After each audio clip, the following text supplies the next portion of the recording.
Okay, we are going to start on a mat. If you do not have a yoga mat, do not worry one bit. But if you do have sensitive knees, I highly suggest you get a towel or a gardening pad to support your knees. And if you have 2 yoga blocks, that would be great. Grab those, just pause this video, grab 2 yoga blocks, or grab 2 small pillows, ones that are just pillows that you put on your couch, just a small square size. And you can utilize those as blocks versus these yoga blocks. We're going to start in child's pose. Your toes are together, your knees are wide, and you're just going to really extend through your fingertips and take nice deep breaths between your nose and your mouth. So you inhale through your nose, and then you exhale through your mouth. Really surrendering your heart down to Mother Earth. Nice and long. And when you're ready, you're going to transition to your right leg forward, and you really scoot that right foot forward so that the right knee is right above the ankle. Then the left leg comes back, and from here, I just tuck my back toe, and I'm taking my blocks, and I can put my hands on my blocks, and then I also show you what you do if you do not have blocks. But again, if you have your 2 pillows, then you can go ahead and put your hands on pillows. It's just a little bit of an elevation, and it helps you extend through your spine a little bit more. So you're going to bend through that right leg, and then untuck the back left foot. Reach your arms up nice and long to the sky. Reach your chest forward, palms come back, facing up towards the sky. And you're just gonna rotate through this. So fingers up high to the sky, rotate them back as you rotate your chest forward on top of the quad. It's still floating on top of the quad. It doesn't actually rest on your quad. So the weight is in the right heel. Pull your belly tight, tuck your hips under so the tailbone is heavy. Bring your hands to heart center, thumb comes to your heart. Reach your arms forward. You can take a hold of your pillows or your blocks and reach your hips back. And your right leg is straight. And then you're just gonna rotate through this, stretching your left hip flexor. And then rotating it back and just pushing your hip bones back and stretching your right hamstring. And I like to wiggle through the hamstring because my hamstring is tight as well. Your right knee might be bent a little bit, and that is just fine, but I like to rotate my hips kind of right and left. Okay, take it back to that hip flexor stretch, and then back to the hamstring stretch. Notice I'm doing my best to keep an alignment between my tailbone and the crown of my head, my big bun up top. Nice long spine. If you want, you can go ahead and bow forward and scoop it up, and bow down with a nice flat back, and rolling your spine up. Breathing through this. Inhale through your nose and exhale through your mouth as you reach your chest down. Keeping your core away from the top of your quad by pulling it in towards your spine. Reach forward into that left hip flexor stretch, and then slowly switch sides. So again, if this is bugging your knees, just grab a towel and you can adjust it, and you can pause this video, adjust for your knees, and then come back up and come into that left runner's lunge, and then back into that left hamstring stretch. Now from here, do your very best to keep your hips squared to the ground. So think of your left and your right hip bone as headlights, and they're facing towards the front of the room. And then reach back, pulling the left hip back and the right hip forward as you stretch that left hamstring. Reach it down, untuck that back right toe. The top of the foot is on the ground, and you're going to reach your arms up nice and high to the sky, ensuring that your left knee is right above the left ankle. So if you need to scoot your left foot up forward a little bit, do so. And then you reach your arms up high to the sky, reach your chest, floating it above the left quad, bringing your palms back behind you. Shoulders stay away from the ears. Take a hold of your block or pillows or the ground and reach your hips back. So just hinge your hips back, stretching your left hamstring. Might feel a little tight.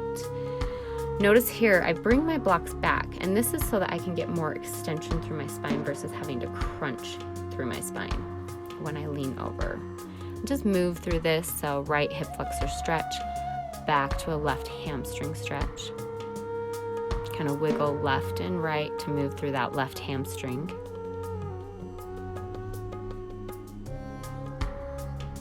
Continuing to stay connected with your breath. Your breath is your companion through your stretching, and stretching is also toning for your body. Believe it or not, as you are extending and you're holding tension on that left hamstring, there's a tone effect to it because there is demand on the muscle. Reach forward into that right hip flexor stretch. Back into that left hamstring stretch, pulling your belly tight away from the top of the quad.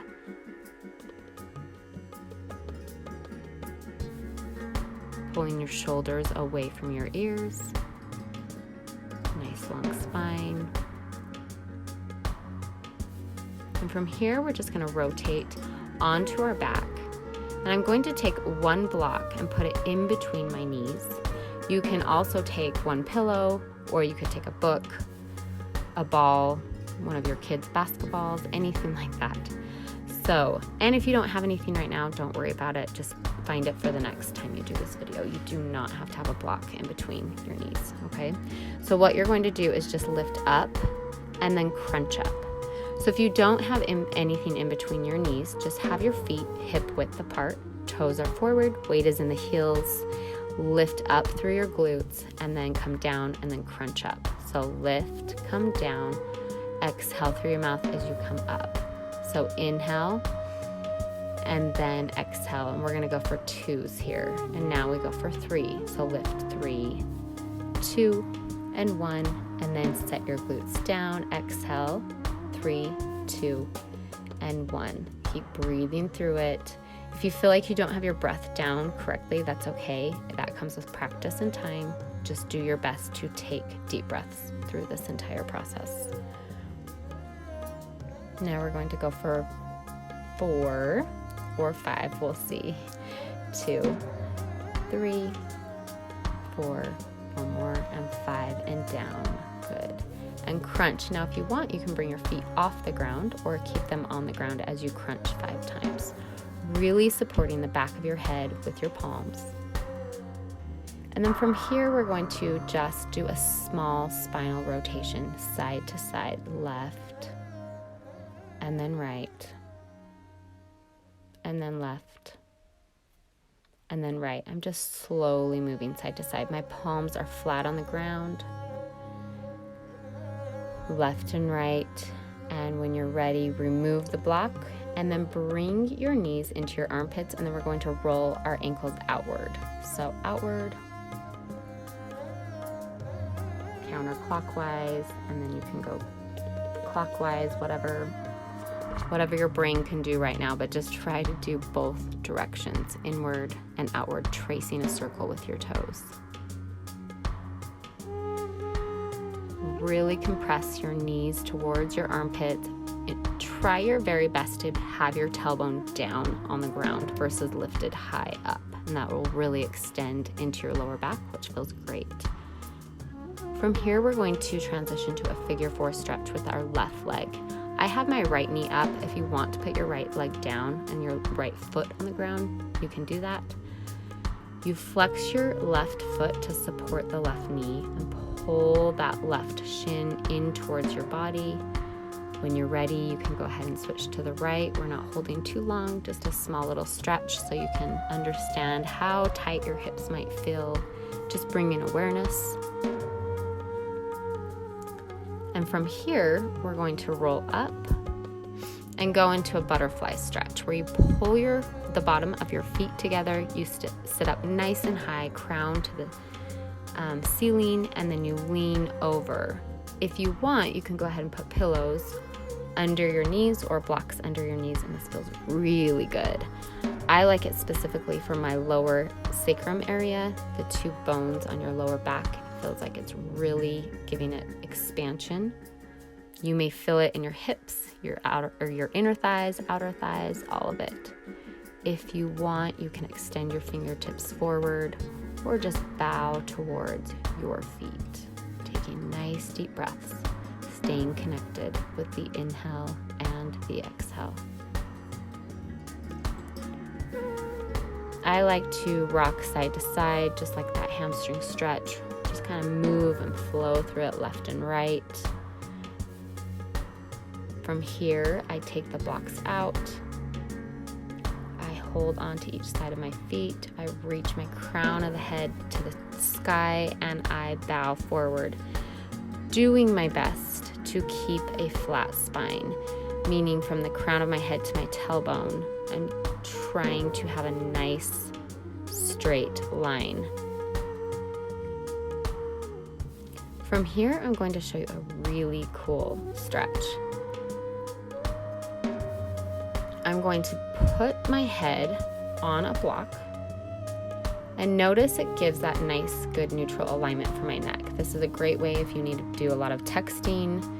I'll put my head on a block and I'll put my arms up, and it will, eliminate that text neck that goes on around in this 2000 something.